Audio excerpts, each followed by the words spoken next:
Good afternoon everyone and welcome to my channel, and it's me again, ang inyong chismosong ka-Aldab vlogger.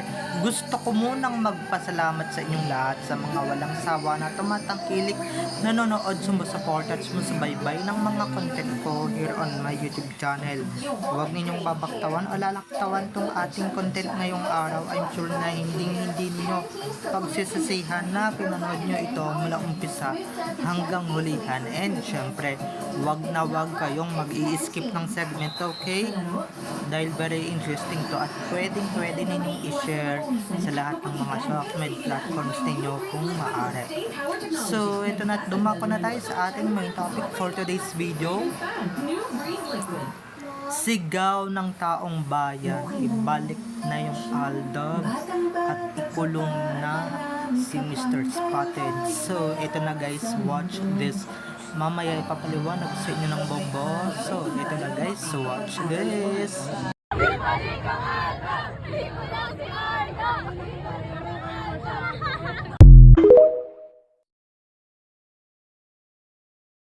At kung nakita nyo na ngayong recap, so ito na, dumako na tayo sa ating main topic for today's video. Ito na talaga guys, ito na talaga, I can feel it, and syempre feel na natin na maayon na sa atin ng kapalaran. Malay ninyo, ito na yung tamang panahon, diba, para magbalik ang Aldab, diba? What more kaya kung magbalik na yung Aldab ngayon, since wala naman ng Sarsuela, tapos na yung Sarsuela dahil wala na yung financier nila, nasa ibang planeta na, diba? Wala nang Sarsuela, matagal nang wala actually, diba? Matagal nang walang nag-e-edit, napapansin nyo ba, diba? Matagal nang walang mga pa-ek-ek, pa-scripted na interview na ganito, ganyan. Wala nang mga pa-script, so ibig sabihin wala nang Sarsuela. So sana please lang para magbalik na yung Aldab. At saka teka lang ha, wait lang, baka mamaya sabihin ninyo ginagawa ko lang tong kwento na to, na ikaw lang naman yung nagpipilit ng bumalik ang Aldab.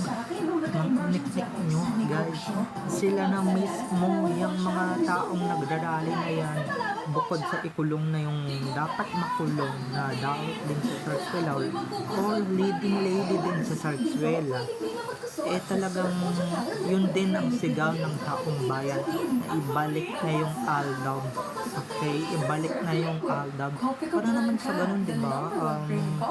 Ako agree ako na dapat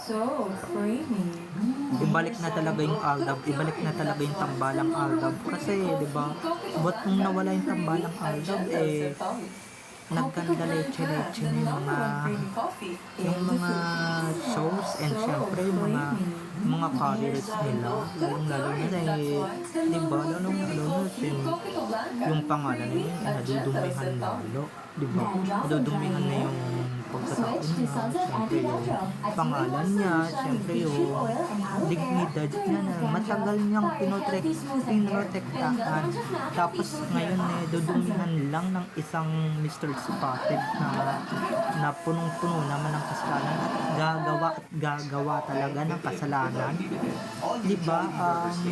Kaya please lang sana naman, diba, magbalik na yung Aldab. Pero parang, diba, hopefully sa bagay may AR naman na si Alden, Million Corporation naman na si Alden. Sana gumawa yan ng project na together, and syempre magbo-boom din yan kung sakali, or magbo-boom talaga yan kung sakali mag-movie man yan, teleserye, or gumawa sila ng endorsement. Sana masundan pa yung Vivo, at sana magkaroon sila ng TS, no? Yung hindi kayang babuyin ng mga management, okay? Hindi kayang pangmasukan ng ibang starlet. Yung sila lang talaga, yung main cast, yung bandang ulit, sila yung magkakatuluyan. Yung maganda flow ng script, Diba? Dahil talagang marami, marami talagang nakakamiss sa Aldab at isa na yan, yung mga nagrarally diba? Sisigaw ba yan mga tao pag kung hindi nila namimiss yung Aldab at kung wala silang alam dito sa social media, diba? Wala silang kaalam-alam, wala silang wala silang kamuang-muang dyan sa Aldab na yan. Tapos siguro itong mga to talagang mga fan talaga ng Aldab before at saka nananatili pa rin Aldab hanggang ngayon at talagang umaasa na talagang mag-comeback si Ming Mendoza at Alden Richards. Don't you worry guys, nag-umpisa na sa Vivo. Okay, nag-umpisa na sa Vivo, sa photoshoot nila sa Vivo, nag-umpisa na. Diba? Sana naman Lord God, sana naman masundan pa ang maling pagbabalik ng Aldab. Pag nagbalik talaga yan, lahat ng mga nagsisikat-sikat, lahat ng mga nagjojosa-josahan, talagang talo yan. Diba? Pupulutin ulit sa lusa ang mga starlet ng Kamuning at saka ng Agnacia. Yan dapat nilang ikakaba or dapat na silang kabahan pag tuloy-tuloy nang nangyari ang pagbabalik ng Aldab. Diba? Tagal natin itong pinagdasal, ang tagal natin itong hinintay, tagal tayong naghintay dito almost ilang taon din. Ito lang pala makakatapos sa Sarsuela yung corruption sa flood control project at syempre yan din pala ang wawakas sa kadramahan ni Mr. Spade and syempre ni Clowny, diba? Yan din pala yung wawasak sa kanila at tignan nyo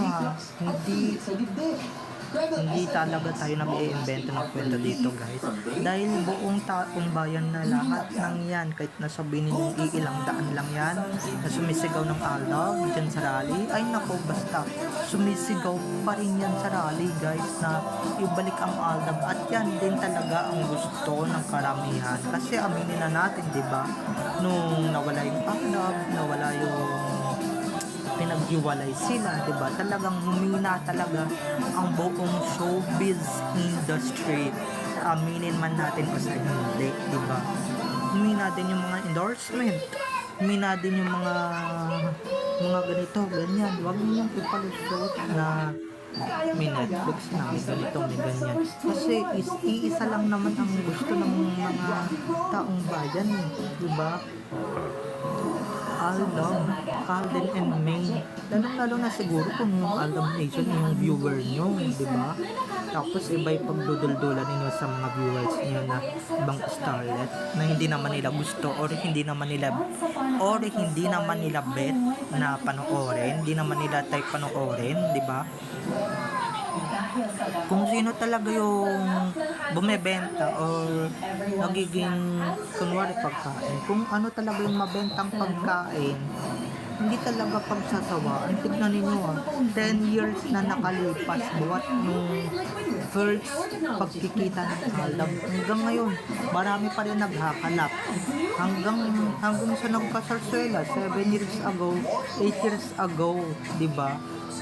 Marami pa rin nagkakandara pa, marami pa rin naghahanap, marami pa rin gustong-gusto na bumalik ang Aldab at umaasang magbalik ang Aldab. At isa na tayo doon mga ka-ADN. Sana sana mapagbigyan, sana, diba? Myriad Corporation ang gumawa ng paraan para magkaroon ng comeback ang Aldab. We hope and we pray to that moment. Can't wait to see that and syempre to witness that Alden Richards and Ming Mendoza come back together, diba? Pagka yan na-come back together, pustahan, diba? Hindi yan ibabalita ng mga network, lalong-lalo na nung Panguso kasi, diba? Sila ngayon gumawa ng paraan para mapaghiwalay yung dalawa. Tapos, itong mga netizens na to gusto pang ibalik, di ba? What magpakaya pag nagbalik? Eh di matatakpan ulit yung mga starlet nila na meron daw mga million views ko no, di ba? Meron daw mga 1,000 likes pero wala naman talaga, di ba? Pagka yan ay talagang pak na pak yung mga hindi na uso na gaya ng panonood sa sine, eh gagawa at gagawa ng paraan niyang mga yan para makanood lang sa sine pag aldab ang bida. Yung mga magazines na hindi na nabebenta noon buhat nung inalis ninyo yung aldab, eh talagang mabebenta at mabebenta ulit yan. Yung mga endorsement na talagang pinaghihiwalay nyo sila, eh talagang magbo-boom ulit yan. Tignan niyo yung Vivo, diba? Pinagsama lang yung dalawa. Oops, ano pa lang yan ha, photoshoot pa lang yan. Humawak lang si Main Mendoza sa balikat ni Alden at bumulong lang si Alden kay Main. Eh talagang nag-trending, pak na pak, diba? Yun, kaya nyo ba yun? Diba? Kaya ba yun ng mga sikat-sikatan ninyong mga artista? Diba hindi? Kahit nasabihin ninyong nasa solo-solo career pa rin yung album, eh talagang nagka-trending worldwide, talagang boom na boom ang kanilang career, di ba? Aminin man natin o hindi, kahit na hindi nyo sila pinagsama, eh kayang-kaya nilang makapagpa-trend. Eh yung iba dyan, na pagka tumiwalag sa love team, or nawala ng ka-love team, or binuwag yung love team ng management, kaya ba nilang maging trending? Sila lang, solo-solo sila? Di ba hindi?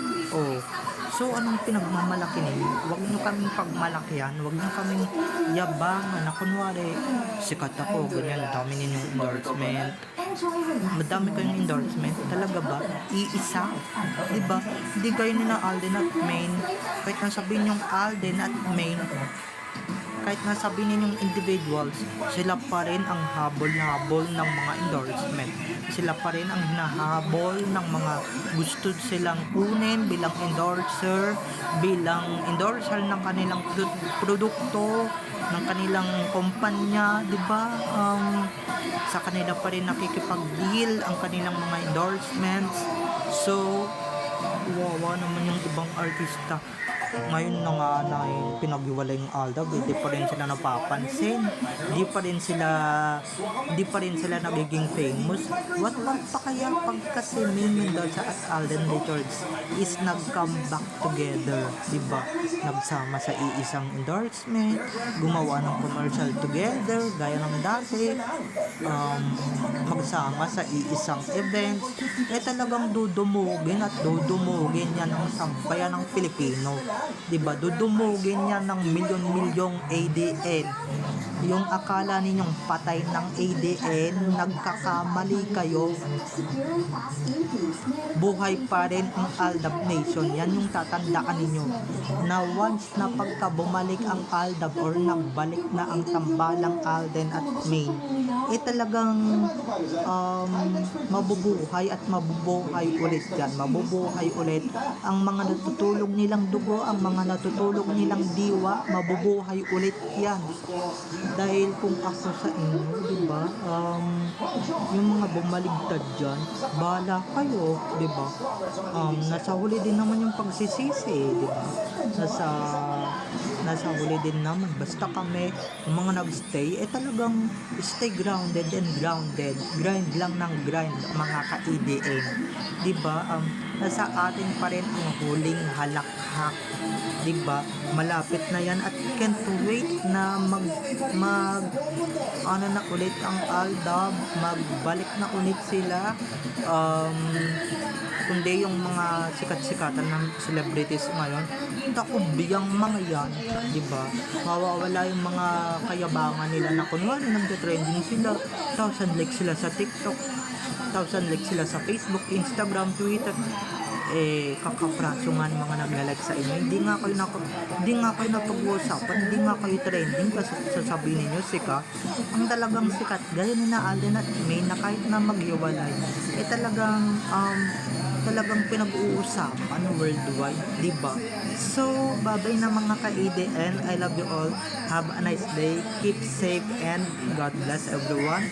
Don't forget to subscribe to my YouTube channel and syempre, huwag ninyong kakalimutan na i-click ang notification bell para pag nag-upload ako, kayo agad ang unang-unang manonotify sa aking mga susunod pang i-upload na mga videos. Okay?